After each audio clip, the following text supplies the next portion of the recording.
Isaías capítulo 43, verso 19. Ayer meditábamos sobre la cosmovisión y visión, ¿sí? Cómo nosotros vemos el mundo, desde qué lugar nos paramos para ver el mundo. Y precisamente Dios nos llama a tener la cosmovisión bíblica y la cosmovisión de Jesús.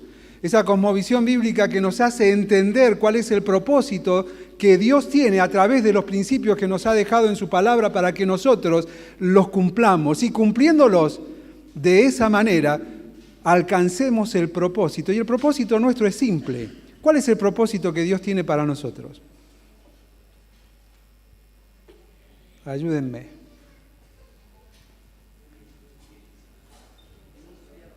Que ninguno se pierda, bien, pero para nosotros, que somos sus hijos, ¿cuál es su propósito?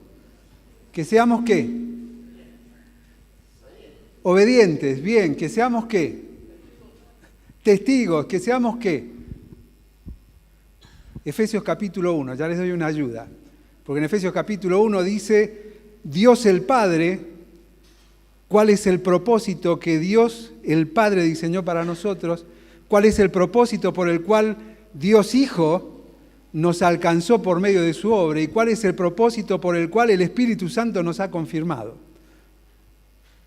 Y es interesante, fíjate cosas simples que dejamos a veces de lado. El propósito de tu vida y la mía es para que seamos para alabanza de su gloria.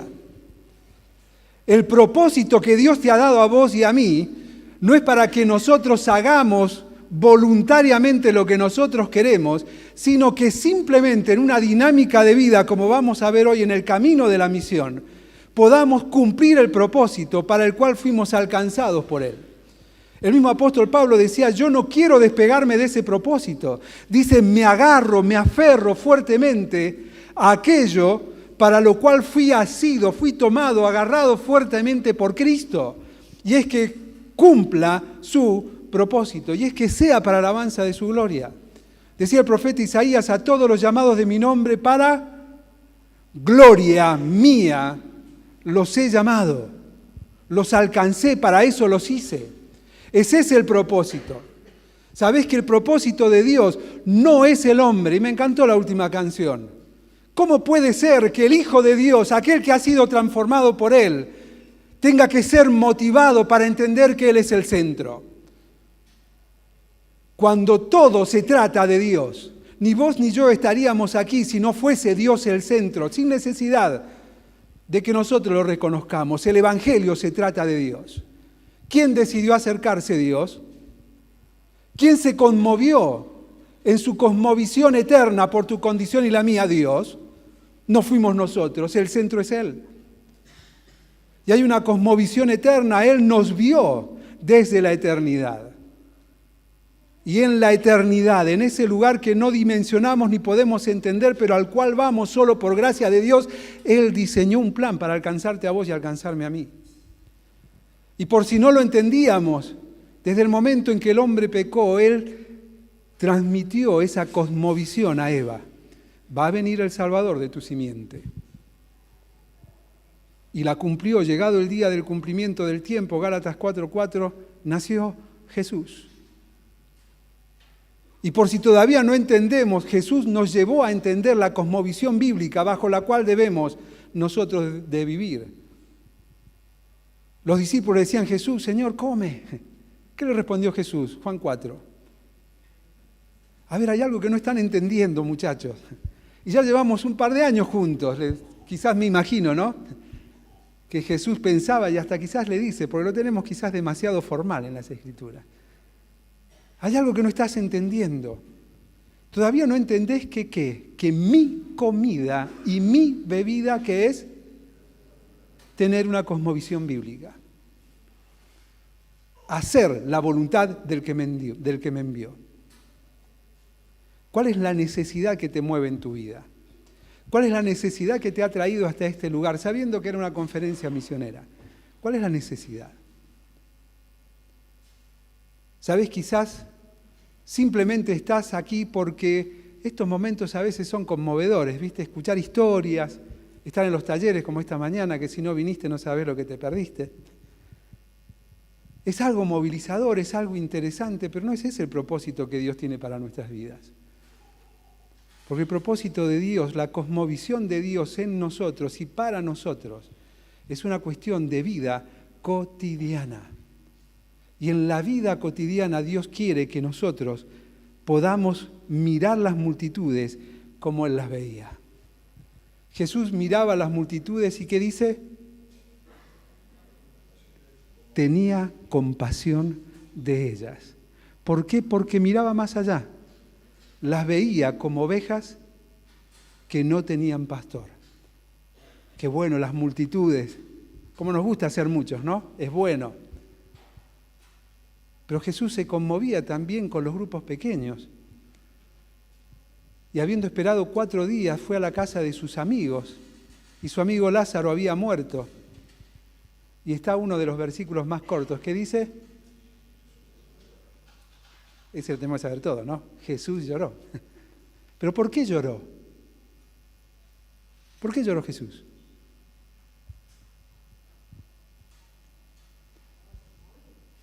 Estaba conmovido. Lo dice el versículo anterior, ¿eh? Fíjate, nos quedamos con Jesús lloró, pero ¿qué dice antes? Y al ver el dolor, la angustia de ellos, porque dice que todos estaban llorando, al verlo cómo sufrían, se conmovió en gran manera. Punto aparte, Jesús lloró. ¿Te conmueve las dolencias ajenas? Pero ese conmover, ¿a qué te lleva? ¿A qué te mueve? Amén. Debe movernos a hacer, no solamente a emocionarnos. Él se conmovió en su corazón. Pero Dios se ocupó hasta el del despreciado y el más insignificante. Y por una mujer pecadora se desvió de su camino. ¿Por qué? Porque él era necesario. Necesario. Le era necesario romper patrones culturales. ¿Qué dice más adelante? Los discípulos al llegar se asombraron al ver que hablaba con una mujer. No era bien visto eso. Jesús rompió con el patrón cultural para alcanzar una persona. Una. Felipe salió una mañana y de repente se encontró caminando en un camino que quizás no conocía, con un negrito, con cariño, porque era etíope, ¿no? Era morochón, más que yo, y que iba leyendo al profeta Isaías. Pero dice que salió Felipe al desierto. No, ¿qué pasó? Tenía una cosmovisión particular. El Espíritu lo llevó. El Espíritu no lleva obligado a nadie, sino que mueve a aquel que está dispuesto a ser el reflejo de Cristo. ¿Quién es cristiano?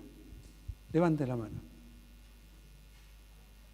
Bien. ¿Quién es hijo de Dios? A ver, decídanse, ¿o son cristianos o son hijos de Dios? A ver, vamos de vuelta. ¿Quién es hijo de Dios? Levante la mano. Bien. ¿Quién es cristiano? Levante la mano. ¿Qué problema tenemos con las palabritas simples, no? Vos sabés que hijo de Dios, ¿quién es? Toda persona que recibe a Cristo en su corazón. ¿Quién es cristiano? El que sigue a Cristo, el que refleja a Cristo, se parece a Cristo.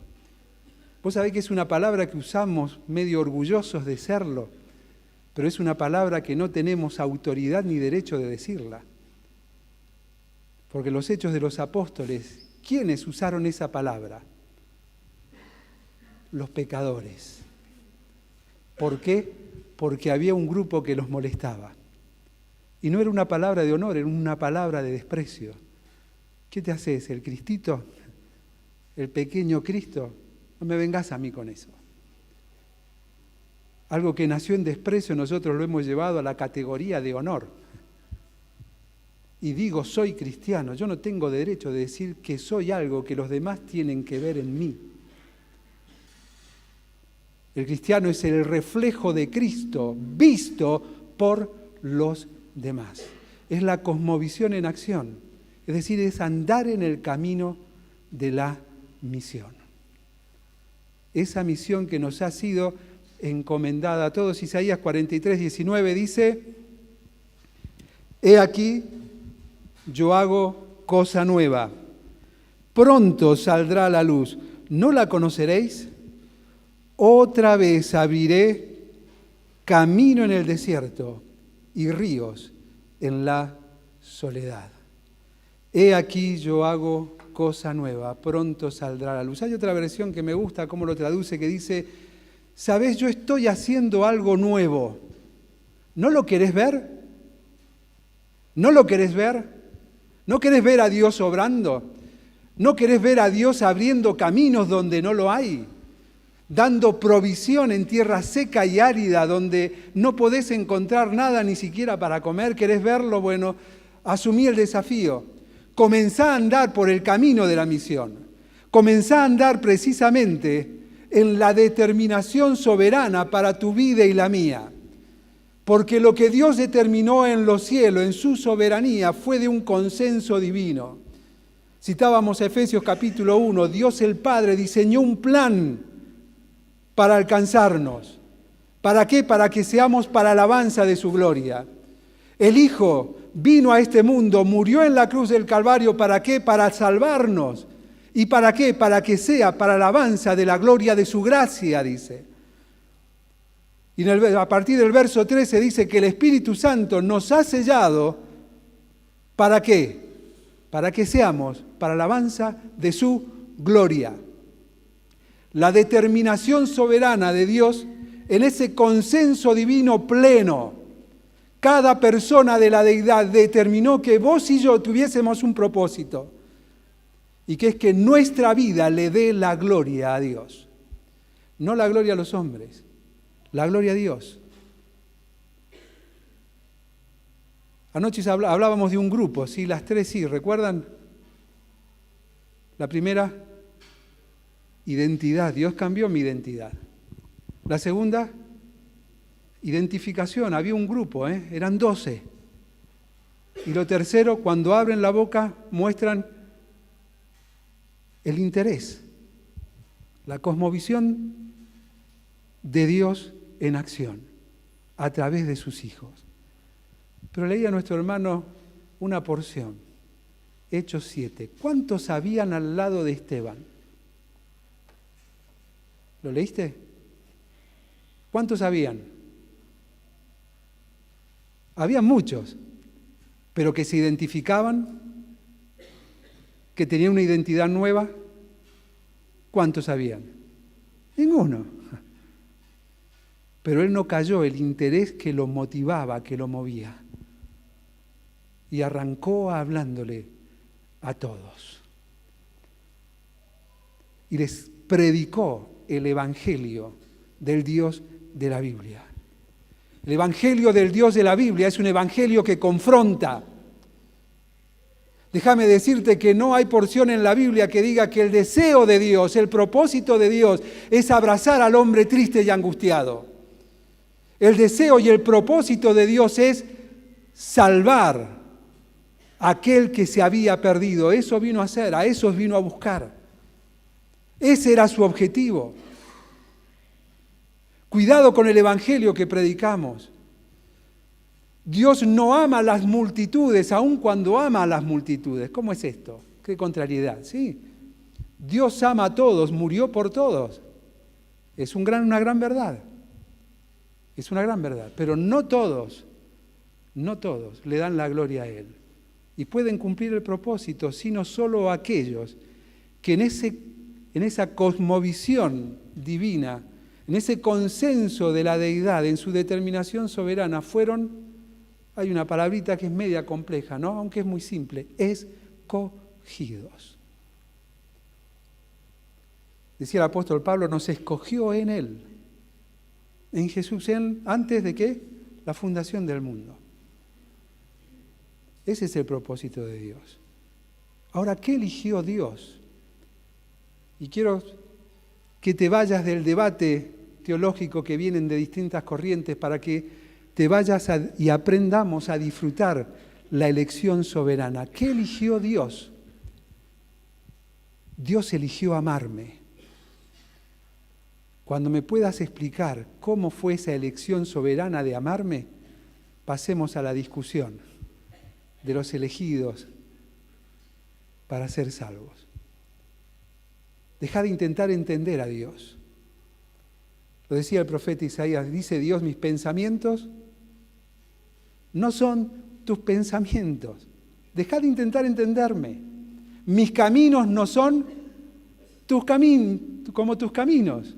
La distancia que hay entre los cielos y la tierra es la distancia que hay entre mis pensamientos de tus pensamientos, dice Dios.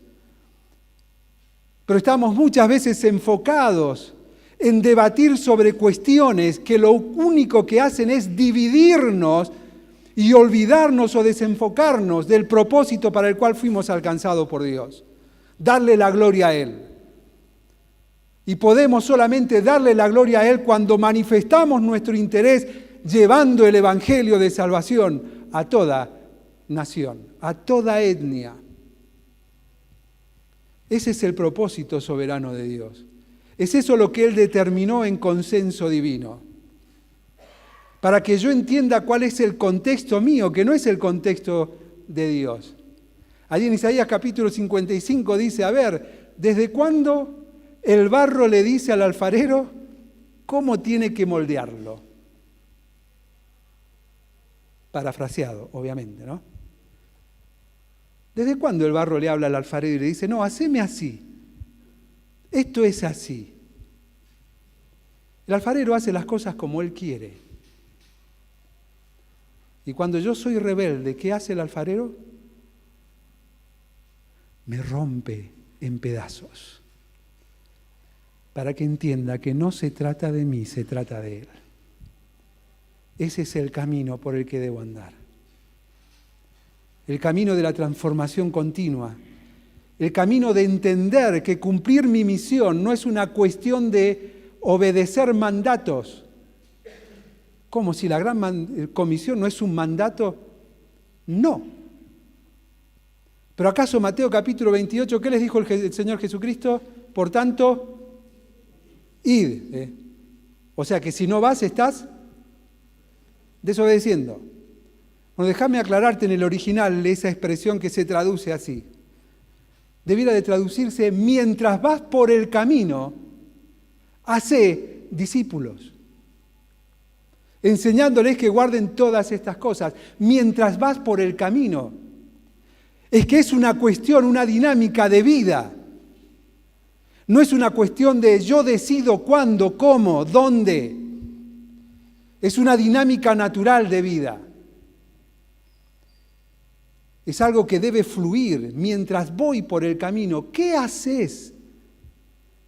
¿Sabés lo que significa? Hay algo que tenemos también conceptos cambiados. Dice, id y haced discípulos, enseñándoles que guarden todas estas cosas. Cuidado, que hacer discípulo no es lo mismo que discipular. Son dos cosas distintas.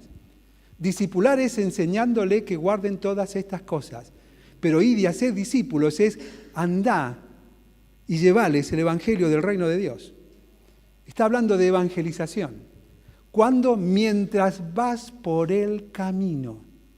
Ese camino que escribía el apóstol Pablo en Efesios capítulo 2, que Dios preparó de antemano para que ande en él.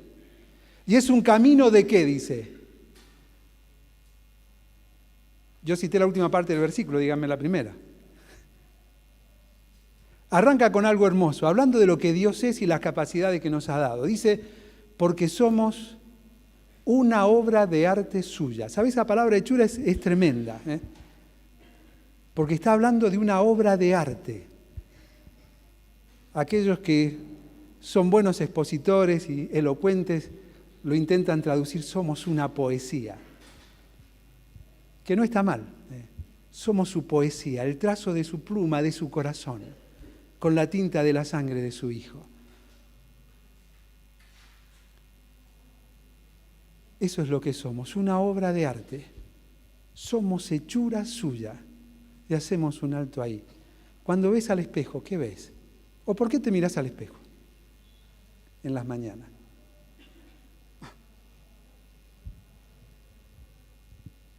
¿Nadie se mira al espejo? ¿Por qué te miras al espejo? Para limpiarme la cara. Bien. ¿Por qué te miras al espejo? Para peinarme. Bien. Eso a ninguno de los muchachos se lo creo, ¿no? Pero bueno, cada vez van los cortes más propensos a no nos peinemos. ¿Para qué más? Para afeitarme, bien. ¿Por qué me miro al espejo? A ver, en primer lugar me miro al espejo porque sé que no me levanto bien, ¿o no? Si no, ¿por qué creen que las chicas tardan tanto en el espejo en las mañanas? Y son detallistas. El varón no, se tira un poco de agua, que no hayan lagañas, al menos que mientras puedan abrir un poquito los ojos y ver, salen, ¿no? Somos medio cuadraditos. Después cuando se enamoran, sí, se bañan en la mañana, mediodía y a la tarde, pero ese es otro tema. Pero necesitamos el espejo para que nos refleje cómo estamos, porque sabemos que no estamos bien. Sé que no estoy bien. Cuando abrís tu Biblia en la mañana para tener tu devocional, ¿para qué la abrís? Si no es para mirarte en un espejo y descubrir aquellas cosas que tenés este día que cambiar para que pueda ser para la alabanza de su gloria. Que pueda ser para verte como Dios te ve. Porque sabes, esa nariz de Tano que tenés es la nariz que te hace más hermoso, más hermosa. Eso me lo digo todas las mañanas. Galito, hijo de Tano. Somos hechuras de Dios. ¿Cuánto nos cuesta mirarnos como Dios nos ve? Valorarnos como Dios nos valora. Es que hemos perdido la identidad. Tenemos una crisis de identidad espiritual. Es por eso que cuando salimos a andar el camino del día, lo hacemos sin pensar que estoy vivo. Estoy vivo. Mientras vas por el camino, predica el Evangelio del Reino.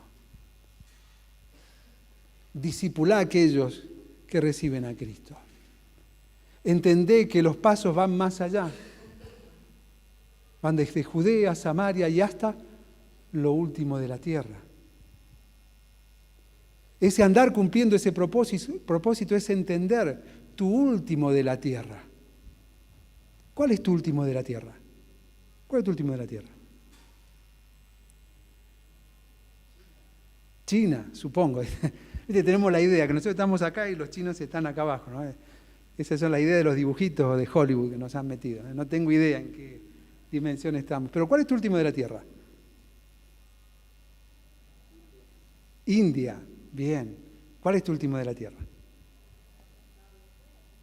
Hasta donde pueda. Hay un ejercicio muy simple que me encanta hacerlo, es viejo, quizás alguno ya lo vio, pero a ver, vamos también a despejarnos, algunos están un poco cansados, aquellos que vienen en la tarde, pero con el pie derecho, ¿sabe cuál es el derecho, no? Si no es el otro, si tenés duda es el otro, no te olvides. Por favor, con el derecho. Bien, bien.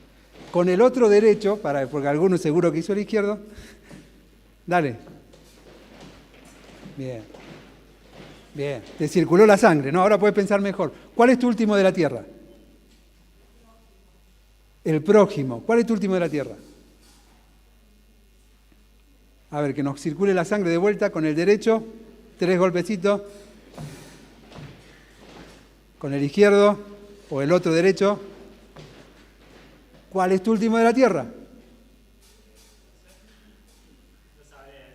No sabría, bien. Al menos es sincero, ¿eh? Lo más importante es ser sincero. Hay 3 ahí que se cabecean entre ellos, como a mí no es aquel.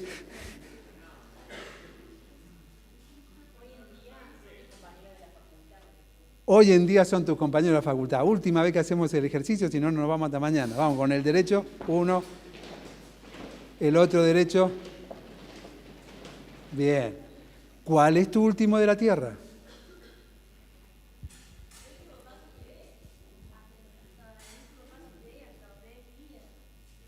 Por ahí vamos, bien. ¿Sabés cuál es tu último de la tierra? No vamos a hacer con el derecho ni con el izquierdo para que aprendan cuál es el derecho y el izquierdo, sino el último, mi último lugar de la tierra. ¿Sabés cuál es hoy? Este y este. Es el lugar donde Dios me ha colocado. Y quizás Dios tiene en el camino de su misión para mi vida un lugar muy lejos. Pero ¿sabés cómo voy a llegar hasta ese lugar? ¿Cómo voy a llegar hasta ese lugar? ¿Cómo vas a llegar hasta el último lugar de la tierra que Dios tiene para vos? ¿Cómo vas a llegar? Son todos universitarios, me tienen que responder. Mirá que yo daba clase en la facultad. Obedeciendo, siga participando. Nos vemos en marzo. Caminando, dando un paso tras otro. Nunca vas a descubrir el último de la tierra si no andás por el camino que el Dios soberano trazó para que vos y yo ande por él. No es siguiendo a nadie, sino por el camino que Él trazó. Esa es su decisión soberana, que yo entienda el contexto en el que estoy. Porque es mío, es personal. Dios me está moldeando como Él quiere. Como Él quiere. Él tiene un propósito para cada uno de nosotros y es un propósito que Él determinó en la eternidad según su soberana voluntad. ¿Para qué? Para que vos y yo lo podamos disfrutar. Yo estoy haciendo algo nuevo, dice Dios. ¿Lo querés ver? ¿Lo querés ver? ¿Sabes cuál es el problema? Le tenés miedo al paisaje. ¿A quién le gusta viajar? A todos, ¿no? ¿Dónde querés ir? Esta es fácil, me la tienen que contestar. Ahí me van a contestar los tres. Italia, bien. ¿Hasta dónde? Todos tenemos un lugar distinto, ¿no? Y queremos ir. ¿Por qué? Porque no conocemos. Y cuando viajamos vamos con los ojos grandotes, ¿no? Conociendo. Porque es algo nuevo, porque es algo que yo quiero, es algo que yo planifico, que a mí me gustaría. ¿Sabés por qué no avanzás en tu peregrinar en este mundo hacia la gloria eterna por el camino que Dios te trazó? Porque le tenés miedo al paisaje, le tenés miedo a lo nuevo, a lo distinto. Porque inclusive hasta ese viaje que planificamos a lo lejos, sabemos que depende de nuestro esfuerzo o de la gratitud quizá de los padres, amigos o alguien que nos pague el boleto. Y como es algo que yo quiero, que está en mis prioridades y que es un tiempo y quizás no se va a repetir más, es importante. Pero ¿sabés qué? El camino que Dios trazó para que vos andés hoy no se va a volver a repetir jamás. Si no lo anduviste, lo perdiste. Y en el camino de hoy había bendiciones para tu vida, no las viste, las perdiste. Ayer lo espiritualizábamos y lo explicábamos espiritualmente ¿con qué? Con el Super Mario Bros. ¿Se acuerdan? Bien espiritual, bien bíblico, como el Super Mario. Lo pasaste, lo perdiste. No podés volver atrás. No hay manera. Es andar por el camino que Él trazó para mí en primera persona. No le tengas miedo al paisaje. Yo sé que para muchos el camino fue duro. Escuchábamos el camino de Esteban.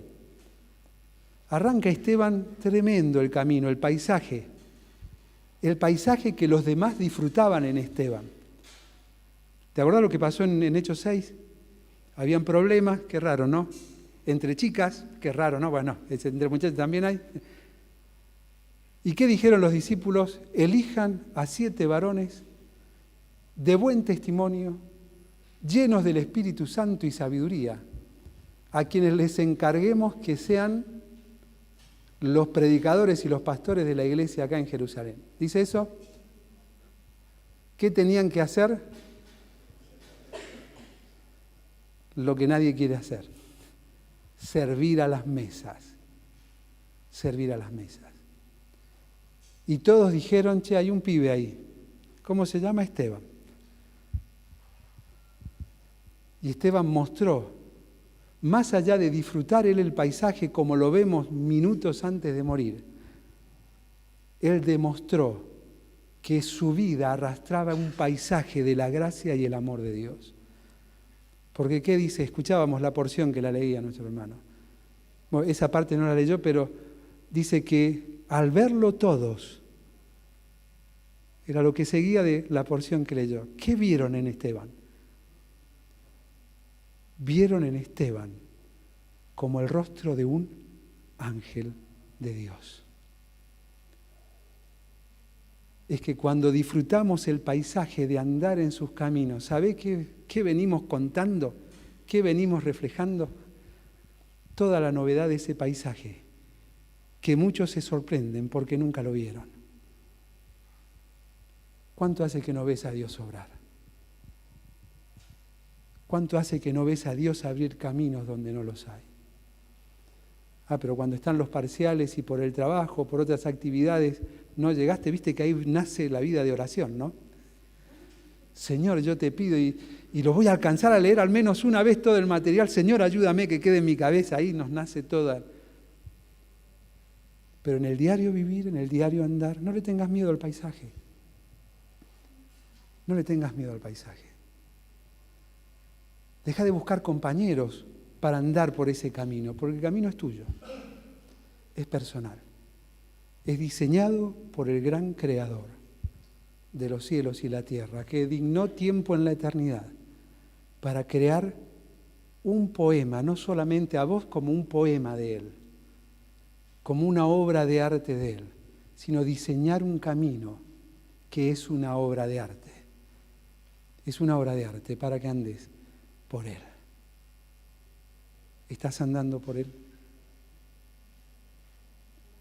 ¿Sabés? A mí me pasaba las primeras vacaciones que comenzamos a tomarnos en familia y que íbamos en vehículo. Debo reconocer que yo tenía un problema, porque a mí me tocaba manejar y llevaba a mi familia, a mi esposa, a mis hijos, y me costaba ir a un lugar que no conocía. Época sin GPS, ¿eh? Ahora son todo piola con el GPS cualquiera, ¿no? Cualquiera pone Rincón, no hace falta que pongas la de la dirección, ponés Iglesia Rincón y te salta en Google, ¿eh? Yo lo hice, calculo que todos ustedes lo harán mejor que yo. No había GPS, no había manera, había solamente los mapas ruteros que había que desplegarlos para mirarlos. Y lo primero que le pedí a Dios que no me perdiera, que no me pasara un cruce, que hubiera carteles, por favor. Y cuando podía llegar a algún lugar, ¿sabés lo que pasaba el año que viene? No me hagan creer que me pasó a mí nomás, ¿eh? ¿Qué hacían? ¿A dónde se iban de vacaciones? Al mismo lugar, no me pasó a mí nada más, ¿eh? ¿Por qué? Porque le tenemos miedo al paisaje distinto. Y de hecho, cuando vas manejando, o no les pasó, cuando ibas la segunda vez, de repente viste algo y dije, esto no lo vi el año pasado. Fíjate si me equivoqué o no. Yo le decía a mi señor, fíjate si vamos por la ruta correcta. Fíjate. El paisaje nos asusta, quizás voy mal. ¿Sabes qué?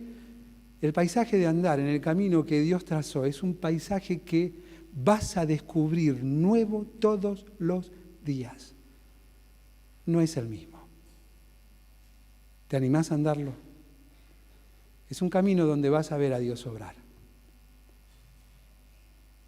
Donde vas a ver cómo Dios hace cosas impensadas por vos y por mí. Cosas que Él ya determinó en los cielos. ¿Para qué? Para que vos y yo las hagamos.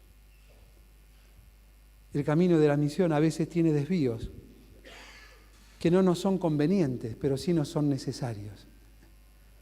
Y esos desvíos son a lugares a los cuales nadie nos recomendaría ir. De hecho, Samaria no era un buen lugar para los judíos. Hasta el día de hoy, los samaritanos, judíos y samaritanos, gran problema. Pero Jesús tomó el desvío. ¿Por cuántas personas? Por una. ¿Están todos de acuerdo? ¿Por una? ¿Sí? ¿Por una? Por un pueblo. Una fue la primera alcanzada. Y esa corrió. Fíjate lo interesante que pasó ahí. Una mujer que no tenía la mejor reputación, cuando se encontró con Jesús, ¿qué hizo? Corrió a contarle a todos, a toda su familia, diciendo: encontré al Cristo. ¿Qué sigue diciendo el relato? Y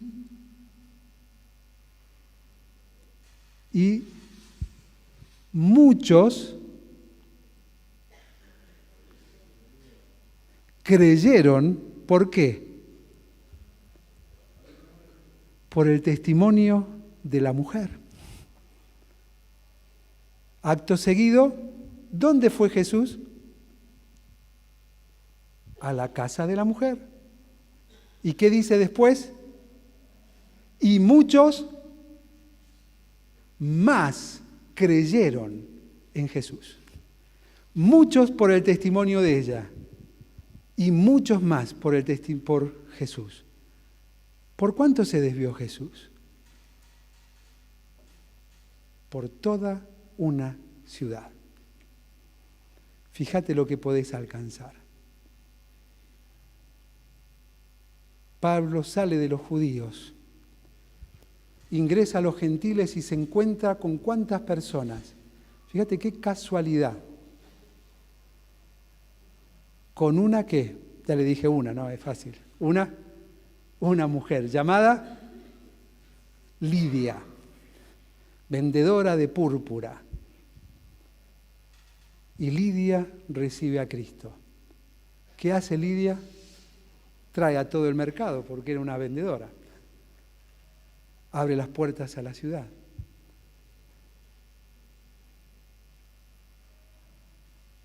Qué corta visión suelo tener, ¿no? Creo que es uno.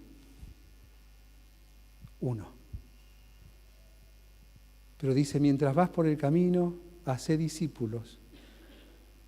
¿A quiénes? ¿A uno?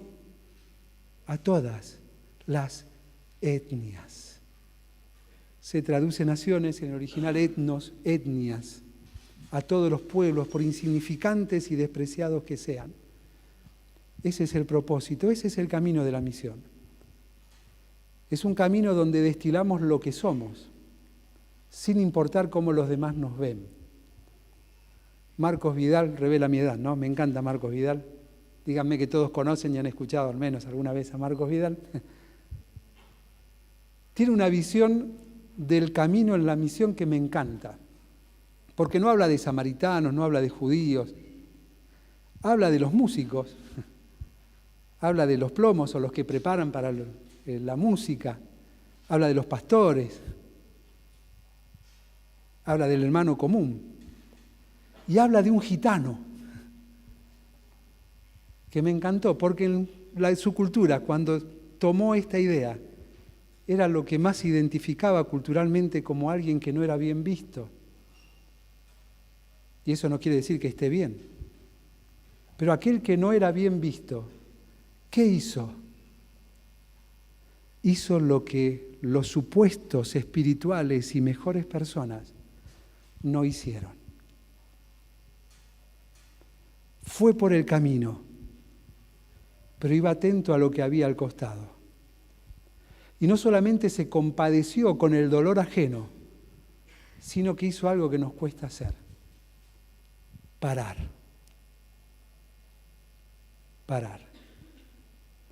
No solo para ver, sino para hacer.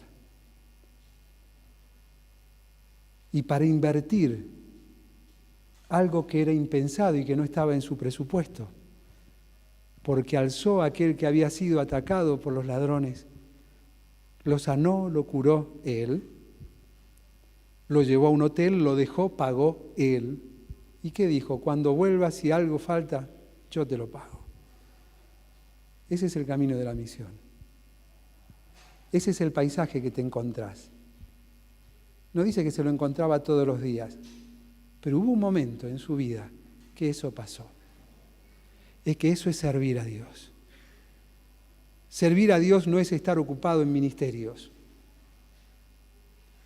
Servir a Dios no es hacer lo que haces de la mejor manera posible. Y es fantástico, pero eso no es servir a Dios. ¿Qué es servir a Dios? Ya te dije lo que no es. ¿Qué es entonces?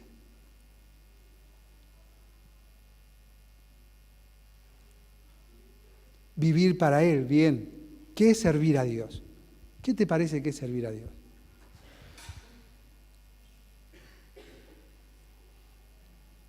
Ayúdenme.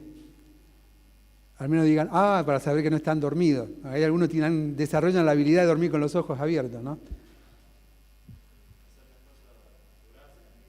Hacer las cosas por su gracia, para su gloria, bien. ¿Qué es servir a Dios? Por ahí vamos, ¿eh? ¿Sabes? Muchas veces yo digo, bueno, está bien, este año me voy a comprometer con el Señor. Entonces me voy a involucrar en un ministerio. ¿Nunca te pasó eso? ¿Nunca hiciste eso? Bueno, eso no es servir a Dios, te mentiste a vos mismo. Servir a Dios. Mira, te cuento algo que vino a mi mente ahora, ¿sí? Y le voy a dar el crédito al que lo dijo, ¿sí? Doctor Pedro Sanfilippo. Primer conferencia de jóvenes. Antes no había lo que hay ahora, ¿eh? Tienen que agradecernos a los pibes de 50 para arriba que lo que ven hoy lo veníamos luchando de hace años. Pero eso que le pregunten a los muchachos de 50 para arriba, ¿eh? Todo lo que disfrutan hoy es resultado del andar de muchos de ellos. Luchamos por tener una conferencia de jóvenes, la tuvimos, nos permitieron organizar todo y ¿qué hicimos? Queremos una mesa redonda. Hace 40 años atrás era una locura eso. Pero logramos convencer al misionero y nos dijo, dale, pero cuidado, que yo voy a controlar las preguntas. Y la pregunta era, ¿qué es servir a Dios? Y respondía, ¿no? Y bueno, yo soy medio hincha con las preguntas y con preguntarme. Bueno, sí, perfecto, pero ¿qué es servir a Dios? No entiendo, o sea, no, el cassette, no, o sea, explícame. Y entonces hace así, mira, ya nos hizo un gesto como diciendo, muchachos, ya me estoy cansando, y mira, y dice, mira, esto es simple. Servir a Dios es algo simple. ¿Viste esa lámpara? Cuando se quema, servir a Dios es cambiarla y no quejarse. Y no ir a decirle al responsable de mantenimiento, che, ¿cómo puede ser que vos sos el responsable de mantenimiento? Mirá la lámpara. Servir a Dios es eso. Si vos lo ves, hacelo. Por algo Dios te permitió verlo.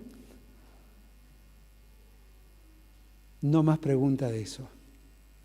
¿Te quedó claro? A mí sí. Y saqué mi definición, que servir a Dios es dejar que Dios haga lo que Él quiera a través de mí. Porque todo lo que yo quiero hacer no es servicio. Es actividad, es ministerio. Es hacer cosas para las cuales tengo facilidad, capacidad. Pero andar en el camino de Dios es encontrarse con el paisaje que nunca ves. Y saber y entender que si lo ves, es porque Dios permitió que lo vieras. Y ese es el camino que te lleva a la gloria. ¿Sabés? Tristemente me encuentro que hay algo que no ha cambiado en el transcurso de los tiempos.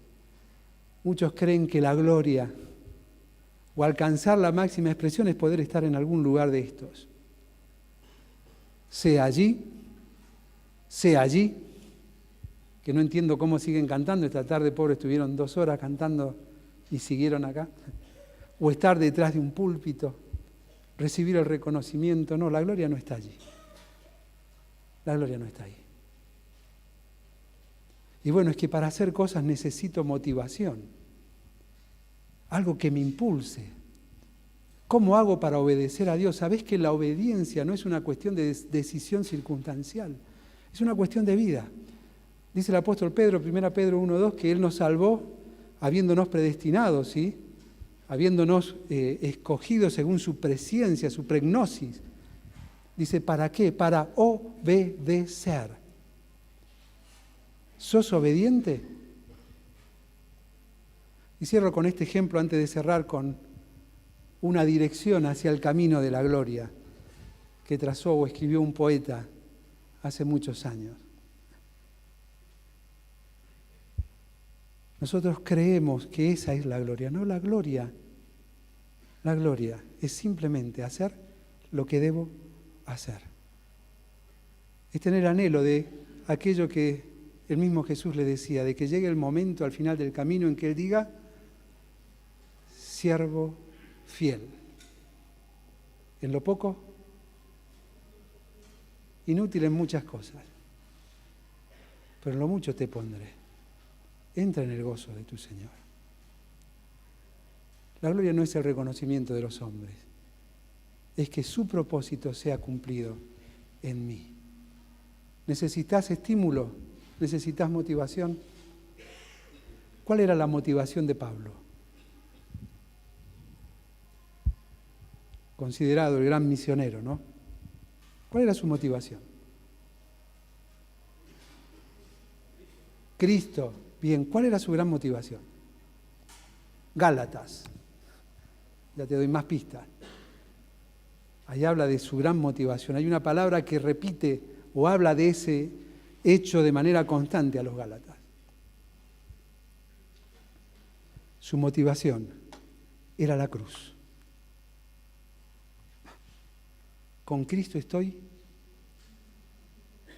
ya no vivo yo, las cosas viejas, he aquí son todas hechas nuevas. Con Él estoy. Abrazado a aquel que me abrazó primero, aquel que me amó y se entregó a sí mismo por mí.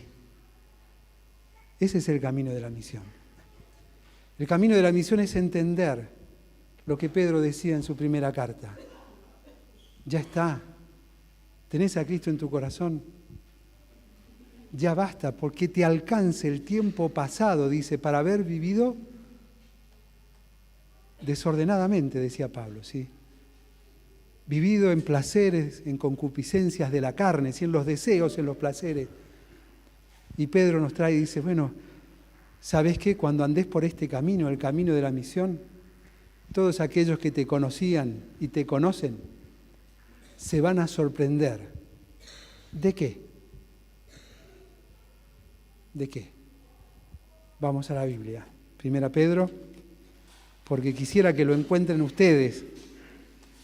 Buscalo, no te voy a dar la cita, que hay demasiado que te dije 1 Pedro, son 5 capítulos, 5 minutos, 10 los lees. Ellos se van a sorprender que no, ¿qué dice? Que no corren en el mismo desenfreno que ellos. Que si intentás correr no es por el mismo camino, es por el camino de la misión que Dios te ha encomendado. Es entendiendo que es una cuestión de vida. Porque si no lo haces, no estás demostrando que Dios te ha dado vida. ¿Cómo se muestra la vida?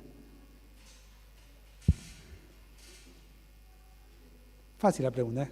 ¿Cómo se muestra la vida? Viviendo. La vida se manifiesta en vida. Saben, hay muchos jóvenes. ¿Saben cómo muchos padres de ustedes, papás o mamás, probaban que estaban vivos? Y acá sí necesito a los mayores de 30. O nunca les pasó, o me pasó a mí nomás. Cuando llega el primero en especial, ¿no? Duermen y no sabés si respira, ¿no? ¿Y qué hace el papá o la mamá? Los toca, clavan la vista a ver si se mueve la sábana, ¿no? Y chiquitito, tiene unos pulmoncitos. Algunos he visto, le ponen un espejo. ¿Saben para qué, no? Para ver si respirar, porque al exhalar va a quedar ahí la marca. ¿Y por qué lo hacen? Porque la vida se manifiesta en vida. Si tenés a Cristo en tu corazón, eso se va a manifestar en el acto natural de llevar el Evangelio a toda nación. Entendiendo que tu último de la tierra es el lugar donde Dios te ha colocado. Ese es el camino de la misión. No son emociones que te intenten trasladar imaginativamente en un futuro no muy lejano a lugares lejanos. No, es donde estás. Porque si andás en el camino que Él trazó para vos, no tengo idea dónde serán tus pasos mañana o dentro de 10 años. Si te dejás llevar por Él, descubrirás nuevos paisajes, sino preguntarle a Felipe. Bueno, todo era desierto en esa época, ¿no? Pero fue un paisaje nuevo. El desierto, un morocho leyendo el profeta Isaías. Raro, ¿no? Algo no habitual. Lo vio, algo tengo que hacer. Algo tengo que hacer. Algo tengo que hacer. ¿Qué estás haciendo? La motivación de tu vida, de mi vida, es una. Es una. Y yo la encontré en un momento especial, porque es el primer recuerdo que tengo de la que hace 35 años es mi esposa. Porque antes, te cuento, ¿no? Viste lo que es estar viejo, te empezás a acordar las cosas de antes. Antes las chicas recitaban poemas. ¿Se acuerdan algunos? Es buen ejercicio. Escuché a hermanos que se pasaban, ¿no? Una vez un loco que me hizo llorar con la poesía Esteban de Jorge Prada se arrancó cuando dice, idos allá hombres, que de hombres tenéis ahí solo el nombre tremendo. Es arte, es lo que Dios nos ha dado. Si lo pones en las manos de Dios, te animo a que lo hagas. Pero el recuerdo que tengo primero de Roxana, mi esposa, es recitando esta poesía, que es precisamente el camino a la gloria. ¿Querés encontrar el galardón más grande, recibirlo? Hay un camino para andar. Ese camino es común a todos. Es la motivación, la que tenía el apóstol Pablo. Y escribía esta persona y la recitaba a mi esposa. Y decía algo que es interesante. Decía, para llegar a la cumbre de la gloria, es necesario pasar por el Calvario. Es un sendero angosto, pedregoso, alfombrado de espinas y de cardos. No temas sus espinas poco agudas, porque aquel que te invita a transitarlo ha pasado por él sus pies desnudos, aplastando las espinas y los cardos. Es un camino de luchas. Es un camino de pruebas. Con frecuencia hay que hacerlo solitario, pero asciende de continuo hasta que nacen alas. Te nacen alas y volamos. En la cumbre del monte de la gloria se ciñe la corona solo al bravo que se atreve a marchar por el camino. Ese camino que atraviesa la cumbre del Calvario, pero más codiciable que esa gema, reservada para el que llegue a tan alto estrado, será mirar el rostro de quien quiso, por mí, sí por mí, morir en el Calvario. Si necesitas un estímulo para andar por el camino, permitime decirte que dudo que el centro de tu vida sea Jesús. Permitime dudar. Nuestro hermano también, sin tener idea, hablaba de esto en la presentación. ¿Dónde hay que poner los ojos? Hebreos 12, en Jesús, el autor y consumador de la fe. Fe para salvación. Fe que no tenés, pero que Dios pone a tu disposición. Si arrepentido de tus pecados te acercas a Él. Y te hace su hijo, su hija. Fe también para vivir esa santificación progresiva. Dios transformándome, haciéndome cada día un poquito más parecido a Él para que los demás disfruten el paisaje de la transformación que se va a ir viendo cada día en mi vida. Para el servicio, que está muy lejos de hacer lo que yo quiero, sino de hacer lo que Él quiere. Es un camino para valientes.